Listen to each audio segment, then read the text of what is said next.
President Carter, thank you so much for your time today. Let's first talk this weekend. Yeah. Big game. And when we say big, we're talking like huge, right? It is huge. Yeah, no, this is a big deal. You think about, we've had to play Penn State, we've played Oregon, now we're playing number 5 Indiana. We've got that school up north coming in the week after. And then if everything goes right, we could be in a Big Ten championship again with Oregon again. So that's a lot of top 5 matchups in 1 year. And the anticipation, the expectation is very high. So when you heard we lost Seth, starting center, Coach Ryan Day, your next phone call? We did talk, yes. And I knew what he would say, and I wanted to say the same thing to him. It's next man up. In my world, as an aviator, I can't tell you how many times in actual combat where somebody was supposed to be leading an event and I was not, and all of a sudden I was. So I understand the concept. It happens in sports, it happens in life, and we're really fortunate. We've got a great coach, great set of coaches. And as unfortunate as it is, 2 points. One is Seth is such a leader. He's already out there helping. But number 2, it happened earlier in the week, so we're better prepared. So it didn't happen like the first play of the game. I have every confidence that our talent's going to rise. For sure. And you talk about next man up. I mean, you came in here, like we were saying, a year ago, but you came in ground running. You had a vision. How has this year been for you? Do you feel like you're on par with what you expected, above, below? You know, it's still work in motion, right? I mean, I feel really good about the investiture 2 weeks ago and the momentum that we've gained from delivering a vision for the future of higher education, a vision for the future of Ohio State. I've heard from so many colleagues from all over the country, and then of course I've met with a lot of our faculty and staff. We just had a Board of Trustees meeting.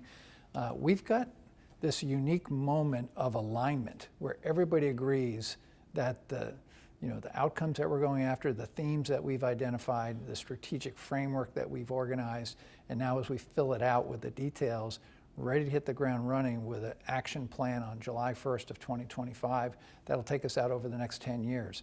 So I'm very excited, and I feel good about where we are. We've gotten a lot done this year. Talk about how will you keep that momentum going? It's very exciting now. People are looking at, the bullet point list, your themes.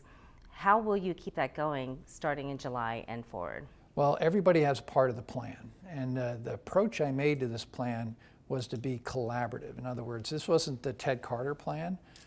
I did a lot of listening and learning over my first 5 or 6 months here. When I gave the State of the University address, it was much more focused on our past and our history, showing respect for that. But as we wrote out the strategic framework, we did it through these series of workshops where we touched well over 1,000 different parts of the community here, from our faculty, staff, our students, our alumni, our business community, the General Assembly, our board. We wanted to do that so that people not only gave us their good ideas, I want to have them have a sense of buy-in to the plan. And I feel like we have that. That's not how a lot of these strategic plans are often drafted. It just pops. And that's why I didn't do it in the first 100 days. I want to have some time to understand the landscape here. This is a large, complex organization, 154-year history. And as great as we've been, I want to make sure that we're thinking a little bit differently so that we can be even greater in the future. My investiture that talked about, excellence isn't a destination, it's an expectation. And I think if there is a theme other than education for citizenship, that was the phrase that I want people to keep going back to. The expectation. Yes. How will you measure that? So anything that's worth doing has to be measurable. And that's why I'm trying to create this idea of education for citizenship. It's really a call to a mission that we inherited in 1938 with that motto. So when we're talking about academic excellence, we should be able to measure what that success looks like. And it's not just success of the quality of the faculty that we bring in, the success of our students. It's also measured in the type of research and creativity that we're bringing here. Now, of course, there's always some amount of subjectivity to these things, but I want to focus on the objective parts of these. So as we develop this plan, we're also going to have measurables, and we will make those transparent to the public. And the reason we're going to do that is to achieve our goals, we'll have to make some adjustments, and we know that. So this is a plan that'll be dynamic, and it will be cross-functional. So as you've heard me talk about academics and research and clinical care, operations, talent and culture, and even athletics, these things interweave with each other, and we've got to be able to think about it that way. We look at college enrollment nationwide. It's been declining at many colleges. OSU, however, had its largest incoming freshman year. What do you think is the secret that is attracting more talent here as opposed to those other colleges? And how do you combat those declining numbers that we're seeing? Yeah, and I've talked a lot about this publicly. 1.5 million fewer students across the United States in colleges and universities from just 8 years ago, 2 million fewer from 10 years ago. So those are real numbers. You got to ask the question, why?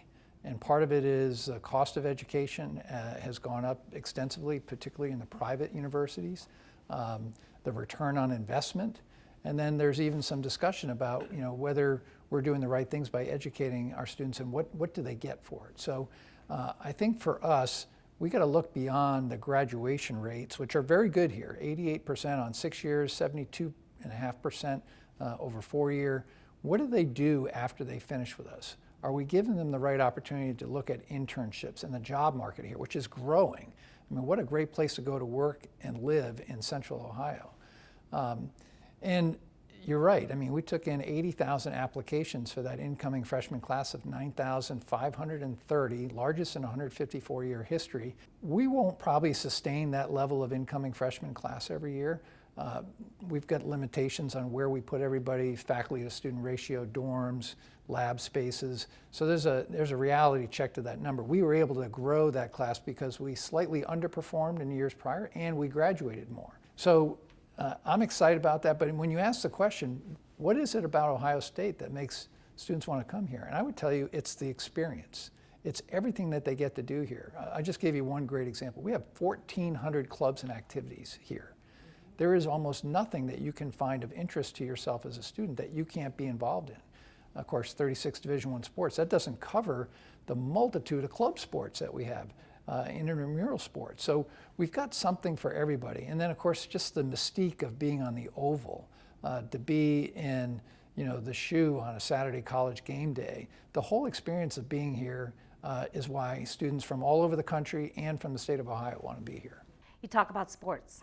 Let's talk about NIL, the big news this week. So NIL, very tricky. The toothpaste is out of the tube, so to speak.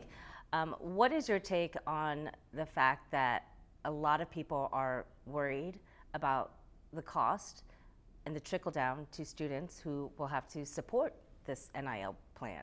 Well, a number of points. One is we are in support of our athletes sharing revenue, and we have stated that that goes before my time here. I've been that. I hired Ross Bjork with the understanding that this was coming. We haven't had the House versus NCAA lawsuit settled yet, but as our athletic director put out yesterday, we've got a plan, and we're being as clear-eyed about it so that people don't see what's the plan, what does it look like. So we're sticking to a couple of really important principles. One is we've got 36 Division I sports programs. We're one of the, if not the largest athletic department in the country. We intend to stay that way. We saw during COVID, major universities were planning to cut sports, and what a mistake that was. And then they had to scramble to try to put them back together. So we know right up front that we don't want to do that. There's a lot of talk about scholarships and roster. Roster limits are not controlled by us. That will be given to us. That's why we anticipate to have about 100 to 150 less student athletes when the settlement is done. But we also know that we're strong enough that we could actually increase the number of scholarships across those 36 sports. So that's what that announcement was yesterday, 91 additional scholarship spots. Some of those will be spread out because those scholarships will be offered through money to the coaches. So what that means is if I'm coaching fencing, for example, I'm going to use some of that money to pay less for a student from the state of Ohio to become part of the fencing team versus somebody that's from California, because that would be out of state. So there's opportunity here, but at the end of the day, what we're trying to make sure we preserve is the student-athlete collegiate model, meaning that when you come to Ohio State and you wear the Block O on your jersey, you're here to get a degree. Now, yes, some of our students will go on to be professional athletes. It's a relatively small percentage. I mean, much less than single-digit percentage. So we want to make sure that we continue to be one of the best in terms of academic performance, which we are. We just had our academic performance numbers come out yesterday. We're graduating our student athletes at a much higher rate than everybody else on campus. They're all going to go be professionals, not necessarily in sports. So I believe in that. I played sports when I was at Navy. I know what it did for me in my life, and I know what it's going to do for our student athletes. So I'm excited about where we are and what we're able to do. And by the way, at the end of the day, no tuition or taxpayer dollars will go to support athletics. We will continue to do this independent of those dollars. We're one of the few programs in the country that will be able to say that. Where will that independent money then, funding source, come from if it's not tuition and Yeah, taxpayer it's dollars? ticket sales and private donations. And then, of course, we have the ability to operate concerts and outdoor hockey games and some of these other things. We're going to look at our branding. We're going to look at all the things that we can to generate revenue and be more efficient. I mean, the athletic department is looking at their staffing right now to see if there's some efficiencies there. So yes, this is a level of effort that's going to be complicated, but the fact that we can put 105,000 people in the shoe for every home game, that's probably the biggest help for us. Not to mention all the tailgaters who stick outside just to be part of it. Yeah. This is an incredible fan base, one of the strongest, if not the strongest in the country. A big concern that we're seeing on college campuses across the country, given the recent election, are transgender rights for LGBTQ students. We know the bathroom bill right now is waiting for the governor's decision. Yep. Where do you stand on that issue? Well, first of all, when the General Assembly passes a law and the governor signs it, we get it and we'll analyze it. And first thing we'll do is we'll follow the law. I mean, we're required to do that, and we will do that. The second point to be made is that we're a community that welcomes everybody, and we're going to continue to support all of our students, regardless of what, who they affiliate with, and we'll make sure that we protect them, protect their rights. We haven't gone through the details of Senate Bill 104. We're looking at it now, and I anticipate that we'll continue to be able to take care of all of our students as we always have. What message do you have for them, though, where they are still feeling their safety could be at risk if this comes to pass? And what does that look like in terms of when you say we will support them? Yeah, we'll be very communicative within our community to make sure that everybody feels safe. It's really important. I've talked about safety being my top priority since the day I got here. We'll continue to do that. And we won't tolerate anybody that is attacked or marginalized or put to the sidelines. I want all of our communities to know that we care about them. We have an incredibly diverse community here between our students, faculty, and staff, and I want them to know that we care about all of them. And to that effect, DE&I, we're seeing that also a transition, if you will, or a shift in colleges with DE&I. Where does that stand here now under your tenure? Well, we still have programs that support diversity, equity, and inclusion. By the way, those three words are in our core values and have been for a long, long time, and they will continue to be. As I look at those programs, the first thing I always talk about is making sure that we're doing things based on meritocracy, which we are. Our hiring rules are all completely legal. We're all doing those things appropriately. These programs right now that we have on campus are there to retain faculty, make sure that we're attracting the best faculty and staff, and then of course everything about student success. The challenge with diversity, equity, and inclusion is it's often people just immediately go to thinking about it's the color of somebody's skin, and it's much more than that. I mean, this is about disabled students, faculty, and staff, making sure that we have the facilities to care for them, veterans, single parents. There are many other elements to underrepresented or marginalized groups that are part of that, and we have them represented across our entire campus. So as I think about what the future of DEI is going to be, regardless of what we see in terms of federal statutes, executive orders, or state laws, I want to make sure that our programs are there for student success writ large, and again, to attract the right faculty and staff, world class, and retain them. Student safety. I know that topic comes up all the time, and certainly being where Ohio State is located, you can't escape it. What bothers you the most about the safety issues off campus? Well, we obviously live in a very large, complex urban environment. I mean, the city of Columbus and High Street and our campus basically merge into one. We have great collaboration with the Columbus City Police, State Highway Patrol, our own security teams, And yes, it's really important for us. Those relationships matter. We've been investing more in high definition cameras, license plate readers, our patrols that we do collaboratively, we're increasing. And then of course, we've got to continue to educate our students to know how to help themselves be safe. We increase the number of places where you can get a free cab ride, particularly after 9 p.m. So we're going to continue to keep working on this. It's not a program that is 100% safe all the time. It's very difficult to keep everything from never happening. I mean, things do happen, but we want to minimize them. We want to be able to try to anticipate those. And then when something does happen, make sure that we can hold those that break the law accountable. And we've been pretty successful with that. I'm sure you cringe when you see a news story come up and you hear Ohio State off campus in some kind of crime. It breaks my heart. And I hear from the parents. I tell them that I not only sympathize with their concerns, I want them to know that we're going to do everything to not only be safe, I want students to feel safe. Those are two different things. And the second one's really harder because you've got to show a lot of work there. You know, when you look at our statistics, and we are paying attention to that, we have become a more safe campus over time. But again, one bad incident is one too many, and we're just going to keep continually working on this. We'll never have an end state on this. We're going to keep working, we're going to keep investing in it to make sure our students feel safe.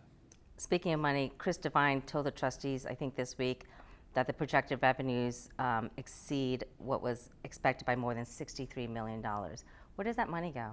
So a lot of that money goes back into looking at programs for affordability. It allows us the opportunity to do more with the financial needs-based scholarships. We're going to be going through a full review of that because we're not a for-profit university.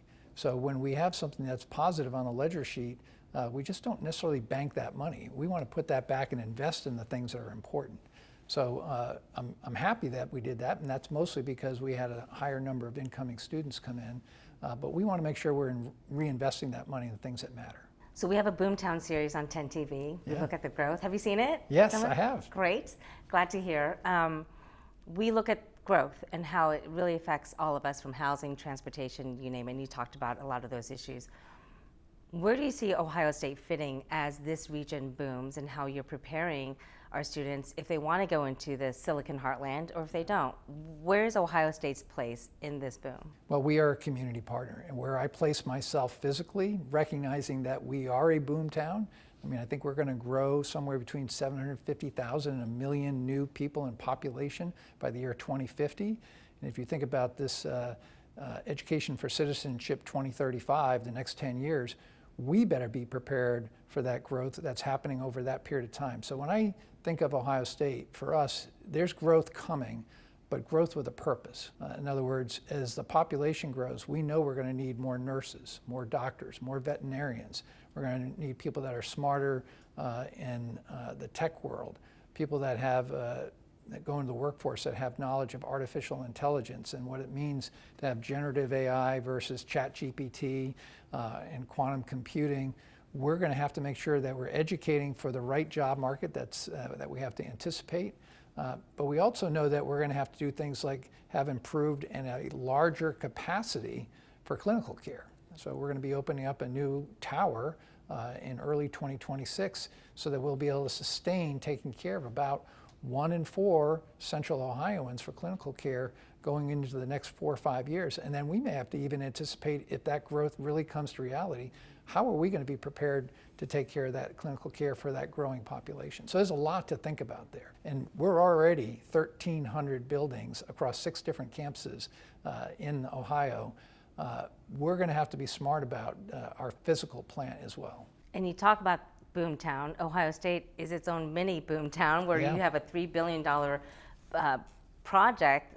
We'll start with Carmenton District. I mean, that's huge. And you talk about all that. I know research is big on your plate with AI as well. So how do you see that all coming to play? Well, I'm really excited that our board approved us working with Tishman Speyer, who is a developer.